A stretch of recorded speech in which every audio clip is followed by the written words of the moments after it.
Halo semuanya, salam sepak bola dan selamat datang lagi di channel JPRH. Oke, setelah kemarin Persib Bandung remontada dari Bayangkara FC, di pekan ke-31 ini Persib akan menghadapi PSIM Yogyakarta. Dan tentunya laga ini sangat begitu penting untuk bisa dimenangkan oleh Persib Bandung dalam perebutan gelar juara BRI Super League musim 2025-2026.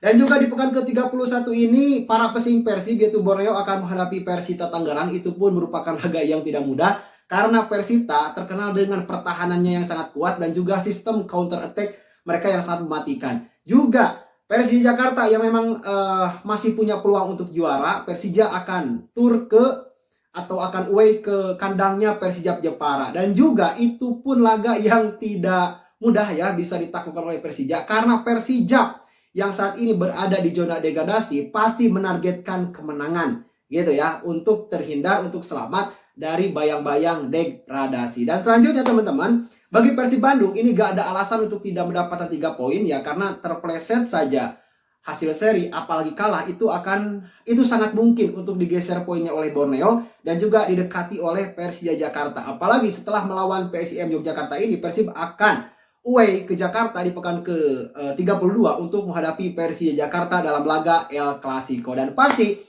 Persija tidak akan membiarkan Persib Bandung bisa bisa mendapatkan poin di kandang mereka gitu ya. Dan misi penjegalan itu pasti akan diterapkan oleh Persija di laga El Clasico nanti. Nah teman-teman, seperti biasa saya akan preview jalannya pertandingan antara Persib Bandung berhadapan dengan PSIM Yogyakarta di BRI Super League pekan ke-31. Namun untuk teman-teman yang belum subscribe channel ini, silahkan subscribe dulu, tekan tombol like-nya dan juga tuliskan ya pendapat kalian dan prediksi skor kalian di kolom komentar. Oke.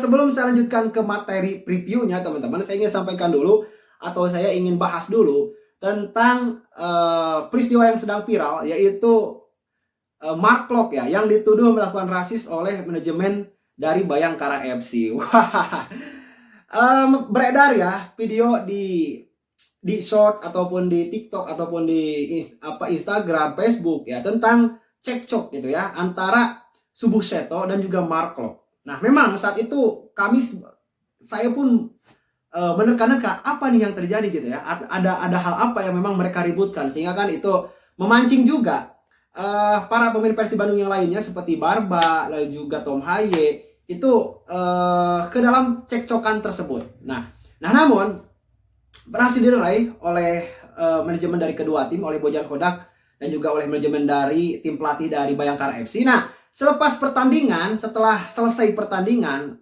besoknya itu dari pihak Borneo FC, dari pihak Bayangkara FC itu memberikan official statement tentang tidak terima gitu ya, Mark Klok melakukan tindakan rasis kepada Henry Dumbia ya.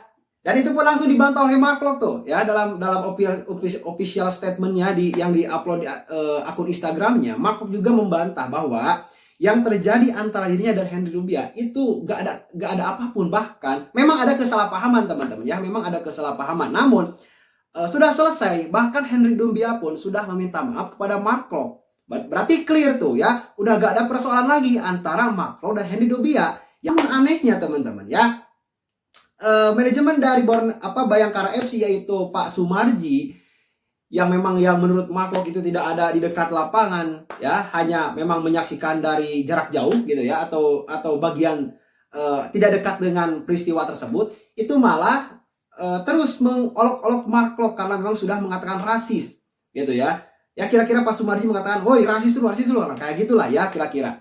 Nah, itu semua terus berlanjut gitu ya, sampai pada akhirnya membuat official statement dari tim Bayangkara FC ini, bahkan sudah melakukan laporan ya ke Komisi Disiplin PSSI. Nah, hal tersebut ini memicu polemik di media sosial, dan saya justru malah mempertanyakan gitu ya, kenapa sikap Pak Sumarji ini yang memang sebagai tokoh besar ya di sepak bola Indonesia itu agak sedikit kurang etis gitu ya dalam menghadapi sebuah masalah, apalagi ini hanyalah kesalahpahaman gitu ya. Kenapa Pak Sumarji gak ngobrol aja dengan Mark Klok, dengan Henry Dumbia, coba tanyakan apa yang terjadi gitu ya, kepada orangnya langsung, gak melalui orang-orang lain, biar lebih clear, biar lebih jelas.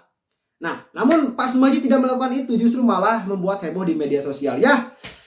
Ya gitulah ya, orang-orang di kita terkadang suka heboh-heboh aja gitu ya, tanpa paham esensi dan substansinya. Nah, selanjutnya teman-teman, di laga melawan PSM Yogyakarta, yang saya katakan tadi merupakan bahwa Persib harus mendapatkan 3 poin, itu adalah sebuah keniscayaan teman-teman ya, itu penting sekali. Dan juga kalau melihat secara head to head atau statistik ya, di laga terakhir Persib dan PSIM itu bermain imbang 1-1, dan di 5 match terakhir di BRI Super League Persib mendapatkan 3 kali kemenangan dan 2 kali hasil seri, sedangkan PSIM Yogyakarta mendapatkan 4 kekalahan dan 1 kali hasil draw. Nah, artinya PSM Yogyakarta ini tidak mendapatkan kemenangan di 5 laga terakhir. Nah, ini menjadi sebuah modal berharga gitu ya untuk menghadapi PSM Yogyakarta, karena memang kalau misalnya mereka tidak mendapatkan kemenangan di 5 laga terakhir, berarti ada masalah, ada kekurangan yang sedang terjadi di PSM Yogyakarta. Nah, ini yang harus segera dianalisa ya oleh tim pelatih dari Persib Bandung untuk biar membuat laga ini tidak terlalu sulit untuk Persib Bandung. Oke, dan Persib juga harus hati-hati teman-teman ya, karena ada 5 pemain Persib yang berpotensi absen di laga melawan Persija Jakarta karena terancam akumulasi kartu kuning jika dapat kartu kuning di laga melawan PSM Yogyakarta. Nah, ini harus ditreatment dengan bagus agar supaya Persib ini bisa bermain klinis. Karena agak mengerikan juga gitu ya, kalau misalnya nih Federico Barba absen gitu ya di laga melawan Persija karena mendapatkan kartu kuning di laga melawan PSIM, atau mungkin Berginho, atau mungkin Beckham, atau mungkin Mark. Nah, ini agak sedikit riskan gitu ya kalau dari 4 pemain itu mendapatkan akumulasi kartu kuning di laga melawan Persija Jakarta. Nah, untuk prediksi line up kemungkinan ini tidak akan jauh berbeda seperti di laga melawan Bayangkara Persisi Lampung FC. Namun entah siapa pemain U23 yang akan diturunkan terlebih dahulu. Nah, karena di 2 pertandingan terakhir itu kan terjadi perubahan tuh. Petrah Maulana sempat diturunkan. Dan juga kemarin di laga melawan Bayangkara, itu yang diturunkan dari pemain U23 adalah Robby Darwis. Nah, kira-kira nih ya, menurut teman-teman siapa pemain U23 yang akan diturunkan di laga melawan PSM Yogyakarta? Kalau misalnya Teja Paku Alam yang dipilih menjadi posisi penjaga gawang, nah maka berarti pemain U23 yang akan diturunkan antara Kakang Rudianto dan juga Robby Darwis. Namun kalau misalnya Petrah Maulana yang diturunkan, berarti gitu ya, Teja Paku Alam akan berada di bangku cadangan. Dan untuk posisi dari Kakang Rudianto ataupun Robby Darwis itu bisa diisi oleh Frans Putros.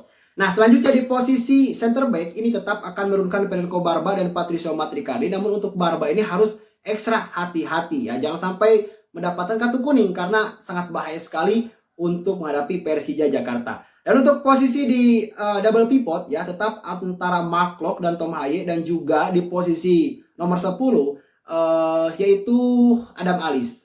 Gitu ya. Namun kalau misalnya Bojan Hodak menempatkan Frans Putros di tengah dan memainkan Kakang Rudianto ataupun Robby Darwis di posisi bek kanan gitu ya, maka Adam Alis saya rasa akan berada di bangku cadangan. Dan untuk 3 pemain di depan itu Berginho, Andrew Yung, dan Beckham Putra ya, karena Ulian Baros tidak dipastikan absen. Nah, jadi Beckham Putra kemungkinan akan tampil dari awal, dan sedangkan untuk penggantinya yaitu Sadi Ramdhani. Nah, teman-teman yang ingin saya sampaikan, terima kasih. Jangan lupa like ya jika ada menyukai video ini, tekan tombol subscribe jika ada belum, dan tuliskan ya pendapat kalian di kolom komentar. Kita akan berjumpa lagi di konten selanjutnya. Salam sepak bola.